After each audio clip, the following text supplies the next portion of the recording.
Anybody have any stories of encounters with weird cults? I don't know if this is necessarily cult related or not, but I don't see anything else here, so I will post. I'm a district loss prevention manager for a big retailer. I oversee security, safety, and shortage for 20 locations, and I have about 30 employees whose main duty is to catch shoplifters. So I was hanging out in a high-risk, read ghetto store one day when there is a 30-something white guy walking around with a 12-year-old white boy. They separate for a little bit, and the boy ends up in the lingerie department. We think he's just being curious, looking at the pictures of women in their underwear, when he picks up a bra and panties and enters the fitting room. My employee goes out there to check the fitting room and finds the tags for them, and I can tell the kid is now wearing a bra. He walks outside with this guy, so we go outside to talk to him. I asked the guy his relation to him, and he said he was his cousin. So I told him to stay put, since he was not his legal guardian. We get the kid back to the office, and I instantly feel bad for him because I know how mortified he is. I try my damnedest to not make the kid feel like a little weirdo, but there is something not adding up about his answers. Like, he is unsure of his parents' names, phone numbers, that sort of thing. So I call the cops and explain the situation when they get there. This boy stole a lingerie set with his uncle who saw him come out of the lingerie department fitting room. So one of the cops goes into the office to talk to the kid, and I go with the other one to talk to the uncle. Well, this cop proceeds to give the most amateur hour questioning I've ever seen. I'm a Wicklander CFI. Basically means I have decent interrogation skills, and this cop is basically like, "You fuck kids? You sure?" Guy denies any involvement. The kid's parents show up after a while, and the cops go to talk to them. The first thing I noticed was that they had their very young daughter with them, and she was dressed strangely provocatively. Like, this girl was wearing lipstick at age 6. The second thing I noticed was that they looked almost too old to have a 6-year-old. Also, their last name was different, but that's not too uncommon because of divorces and such. So apparently, the kid tells the other cop that his dad hurts him, so the cop goes to talk to them. Apparently, he got all tough guy on the dad, telling him he would fuck him up if he ever touches the kid again, and lets the kid leave with the parents. More solid police work. I'm standing around with the cops, and I'm like, "So what was up with the cousin?"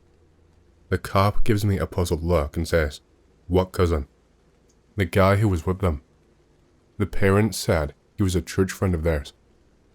A little later, the guy who works for me pointed out that earlier, the kid had referred to him as his uncle. So here is all of the evidence. 1. Young boy steals a bra/panty set and leaves wearing it. 2. He was with a dude who no one gave a straight answer as to who he was. 3. Parents with different last name look like they were in their 60s, yet have a 6-year-old girl in red lipstick. 4. Everything this kid said was wrong. I fucking know something was up. I went over this with the cops, but they seem pretty satisfied with themselves. The more I think about it, I don't think there's a chance in hell they were that kid's parents. I really think that kid was involved in some kind of trafficking ring. I've got a good one. Just kidding. It's not all that great. Be me 20. At college with my cool-ass roommate. We were gonna get fucking spoopy this Halloween. We decide to get the fuck out to some ghostly-ass bridge. Ghosts magically push our car. Just kidding. Optical illusion. Decide to head out of the small town and into the country. Kentucky-ass woods. Old broken-down house past an old field. P.S. We've got friends with us now. We all get out and start to drink. Fucking shit-faced and high. We go inside the house and start putting holes in them rotten-ass walls. Fucking dude with one of them V for Vendetta masks comes out. He won't talk. I don't even know when he got there. He screams, "Get the fuck out of my house." Holy fuck. We run the fuck out of there and drive back to the dorms. We still talk about it when we get fucked up.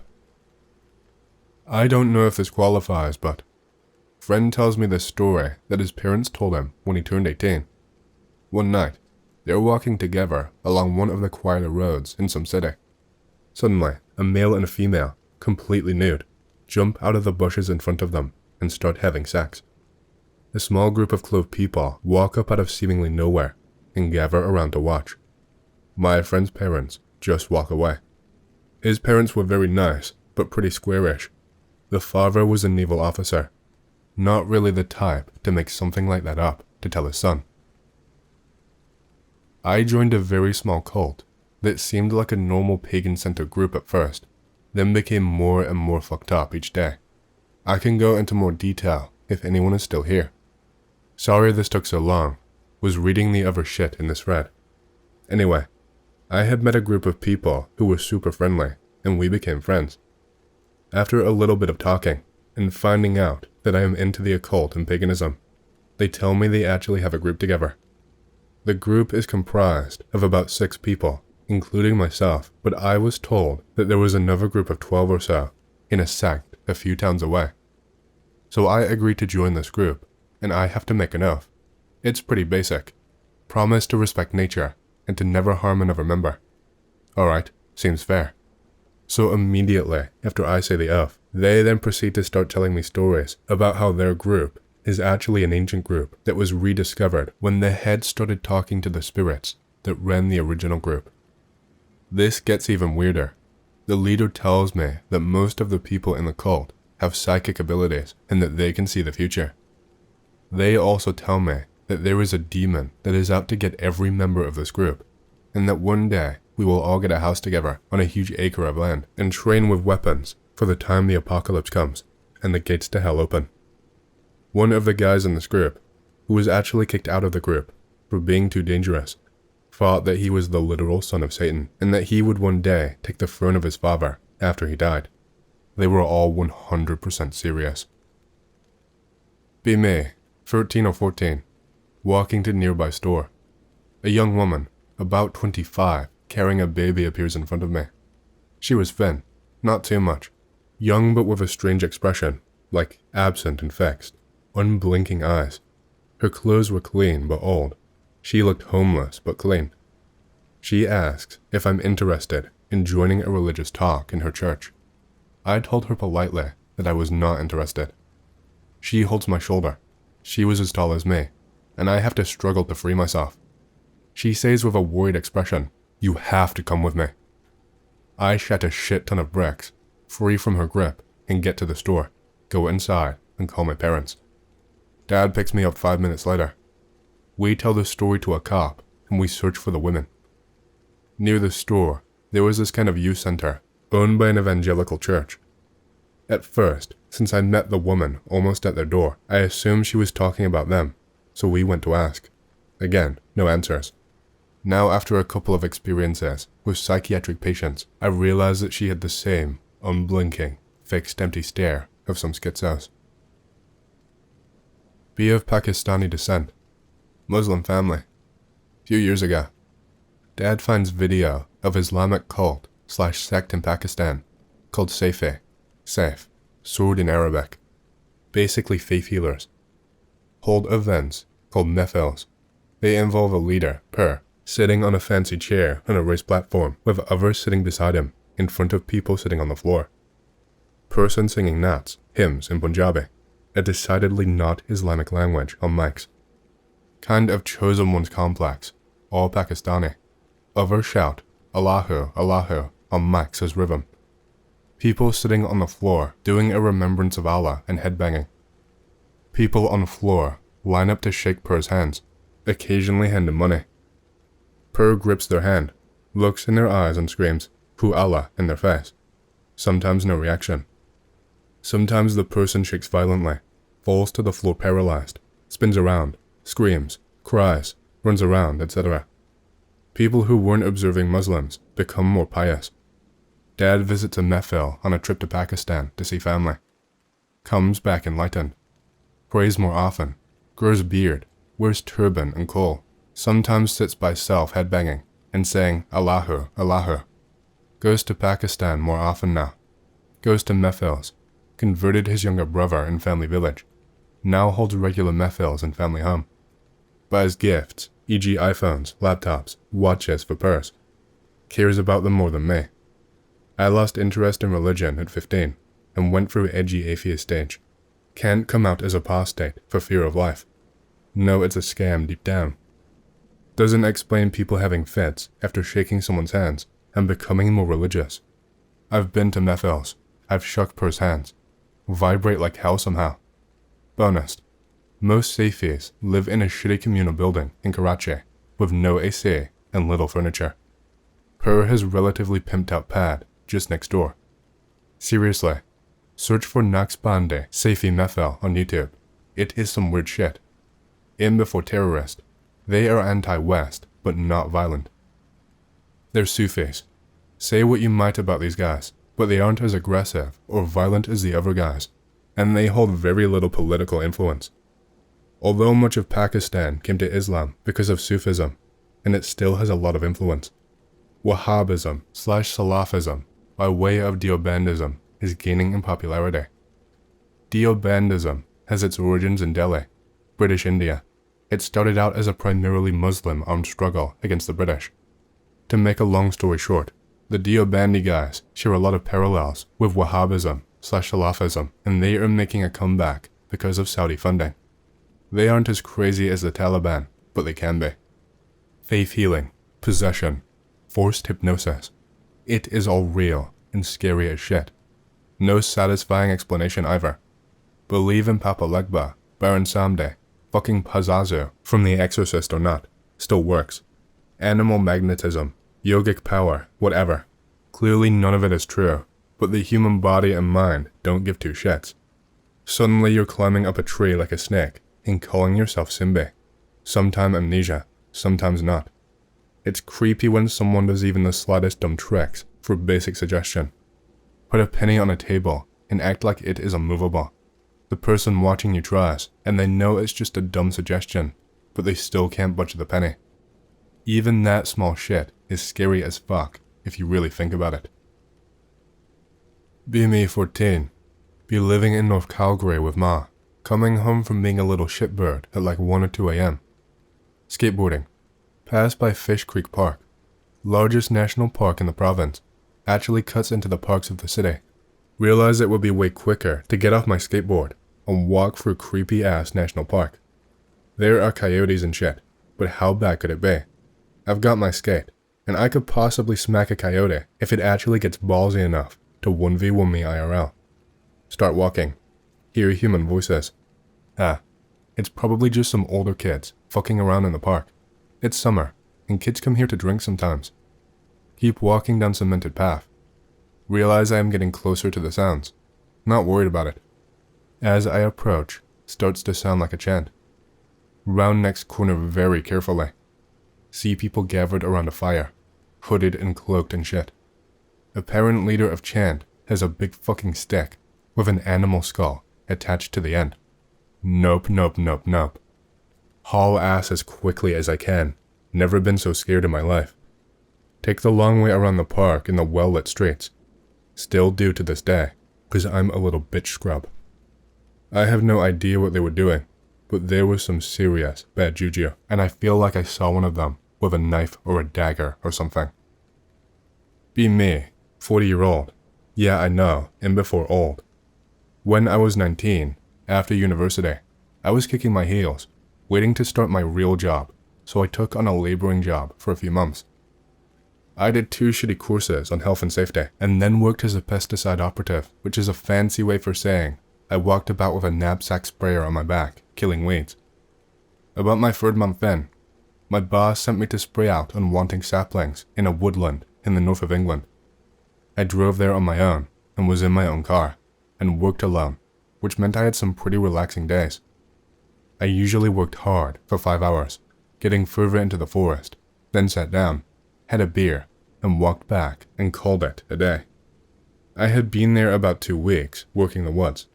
One hot day, I fucked up reading the map somehow, and ended up way off course, and I panicked a bit, and got more lost. It soon got dark, and I was completely lost. There was little moonlight, and this was pre-mobile phones being commonplace. Whilst figuring out what to do, I sat down utterly pissed off, almost crying by this point. About 100 yards away, I heard movement. At first I thought it was a deer, but soon enough, I heard voices. I thought it was guys shooting, but eventually I saw about 8 or 9 figures, dressed in grey hooded robes.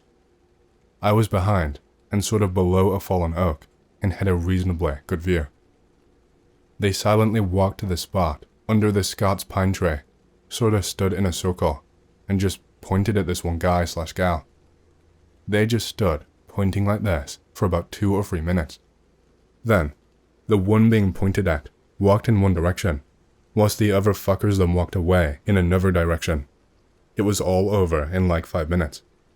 I spent an uneasy night awake. I found my way out in the morning, and only worked a couple more weeks for that firm. I still wonder what the fuck that was all about. Went on a weekend trip to Lake Arrowhead, CA, in the mountains with a buddy of mine who grew up there. We did speed and drank massive amounts of beer all weekend. Sometime before the trip, he told me about a group of people who lived on a compound up there and were hardly ever seen in public. The locals called them the Mooney people. Anyway, we were hanging out at the shore of the lake with some locals, avoiding the lake patrol, when they told us there was a big fire in a nearby place called the Enchanted Valley, so we decided to drive out there to check it out after doing some lines and pounding beers. Got on the road, and finally wound up behind an old-ass fire truck that was headed to the blaze with lights flashing. After a while, we decided that it might not be a good idea to head where cops or forest rangers might be, so we pulled off the road. As we drove down a pitch-black dirt road, my buddy mentioned that this road led to the Mooney complex. We decided to check out the entrance.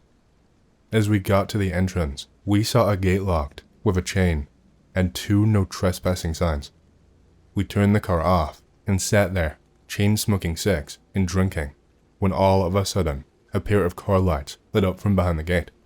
We just stared for a few seconds, and then the car seemed to start moving towards us, so we freaked the fuck out and jumped back in the car and got the fuck out of there. Not the most exciting story, but imagine how we all felt, all tweaked out, drunk, and spooked at the same time.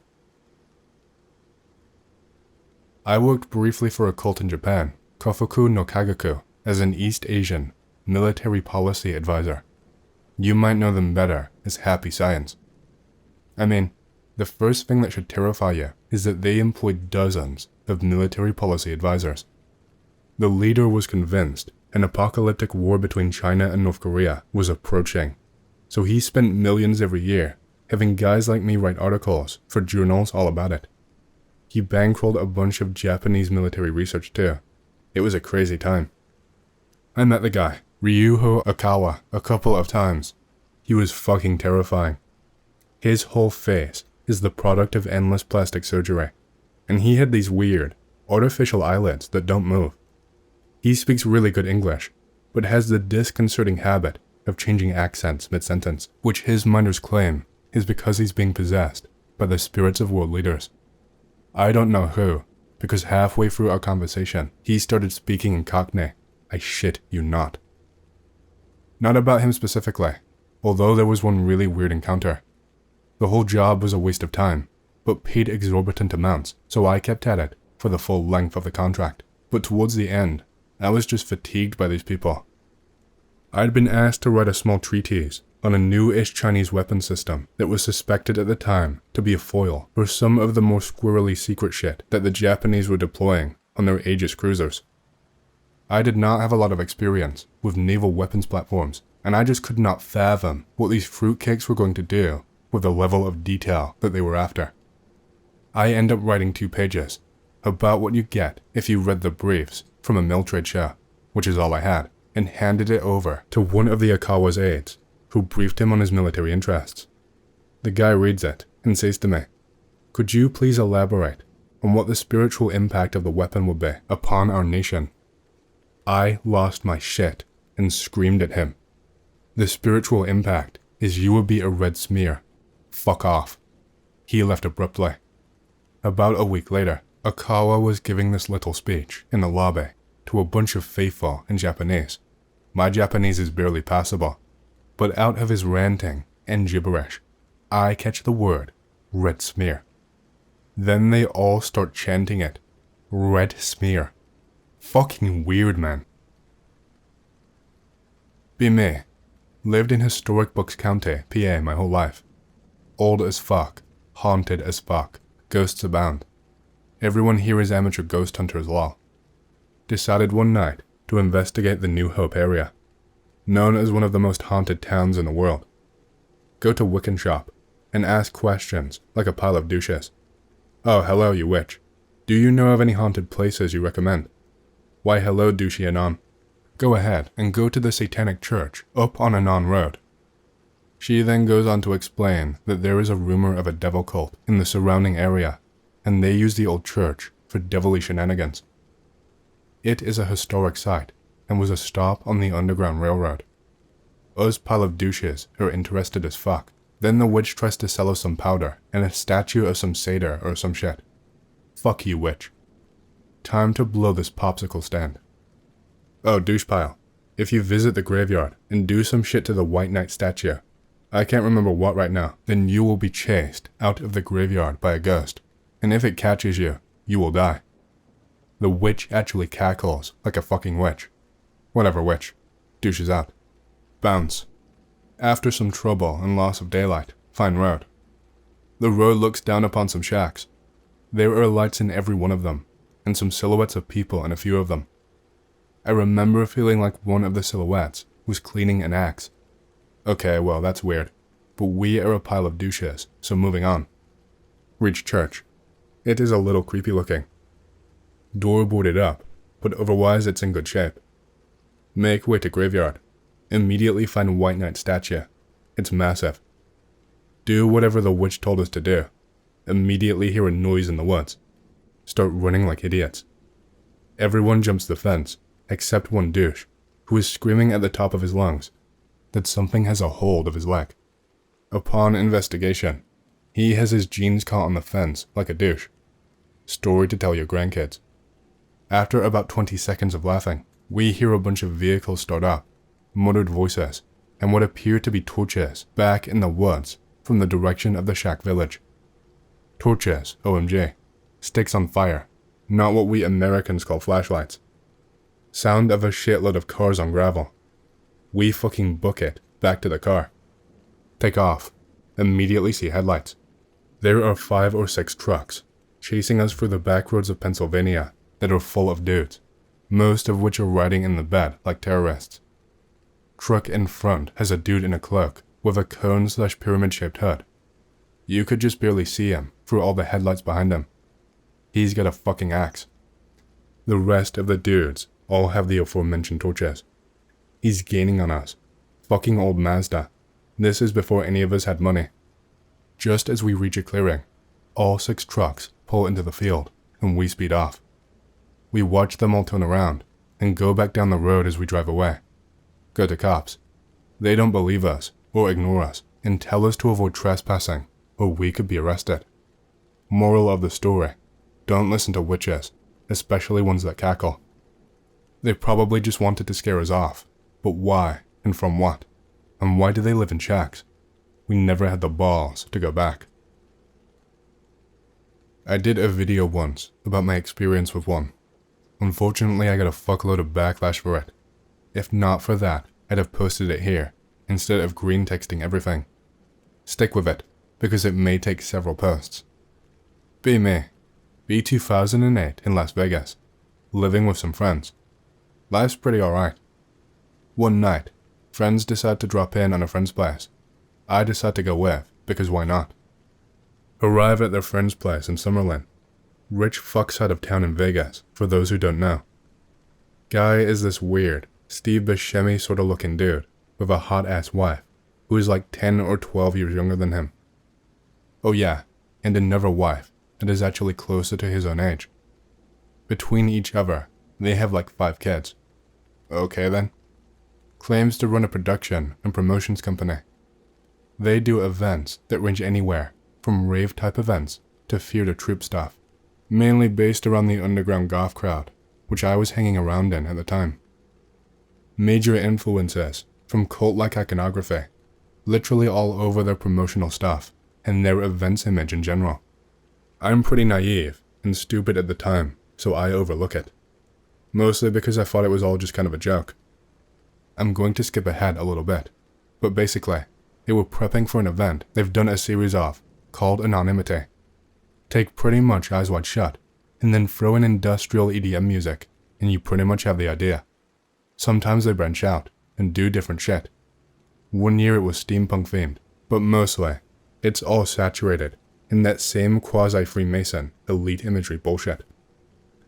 B2012. Been working with these people a lot since meeting them. By a lot, I mean the majority of my life and time, and nearly vanished into working on my projects.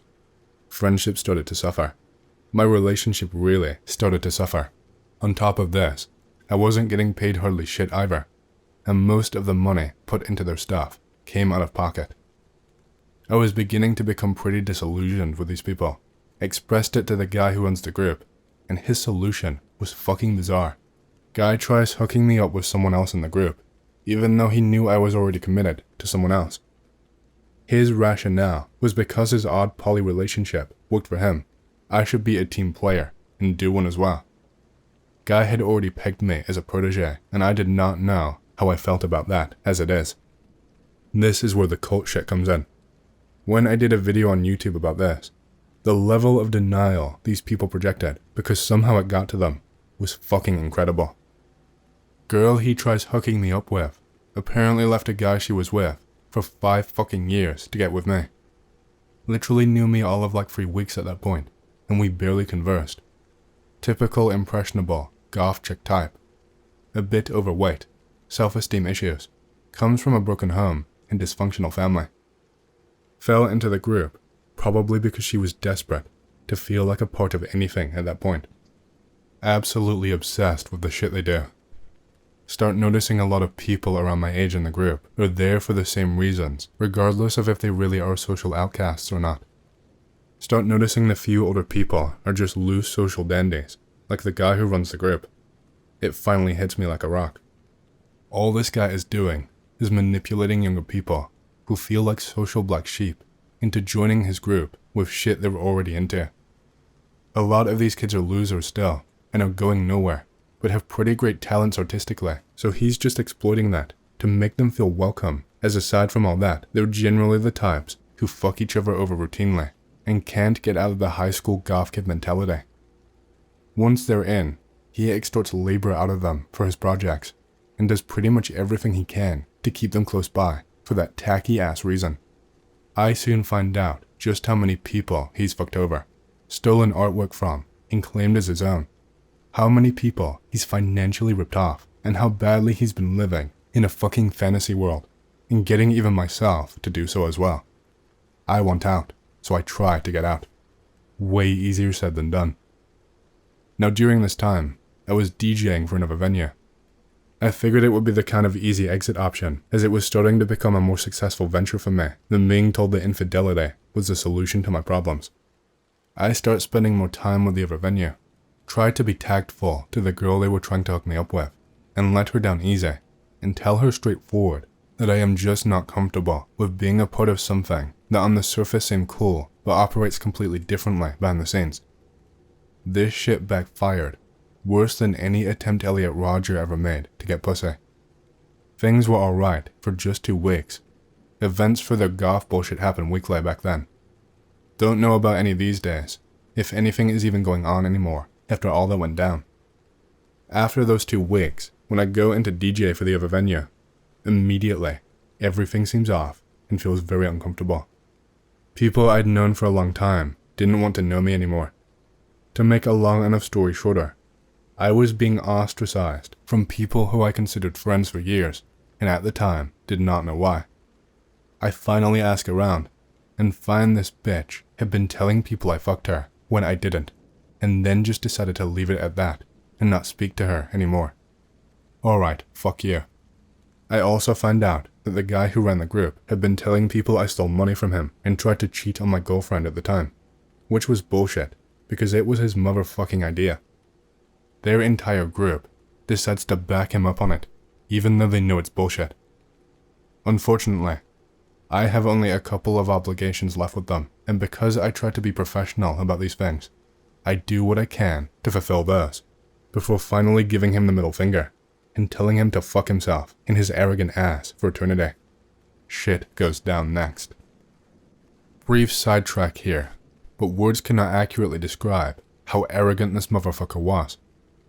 He bragged all the time about having 2 wives at that point, like it was a massive achievement, and not like what it really was. The ramblings of a power-tripping moron, almost 40 years old, who wanted to be stuck in his mid-20s forever. Even his younger wife was the same type as the kids in his group. Young, needing attention, found it in the totally wrong fucking place, and ended up stuck in a shit situation. I would have felt bad for her if she didn't defend the shit to the bitter end. Basically, my last couple obligations were just DJ stuff. I could handle that, no big deal. That never happened. I arrived to do the first one, and on the way there, he mass texted everyone on the invite list to go to some other pre-planned event he was doing. I didn't even have the gear to spin with, which he had promised to provide. Say fuck it and leave. Go to Facebook, and let pretty much all 2,000 people know more or less what went down. Never go to any of their events again, and work with other venue exclusively. Didn't matter.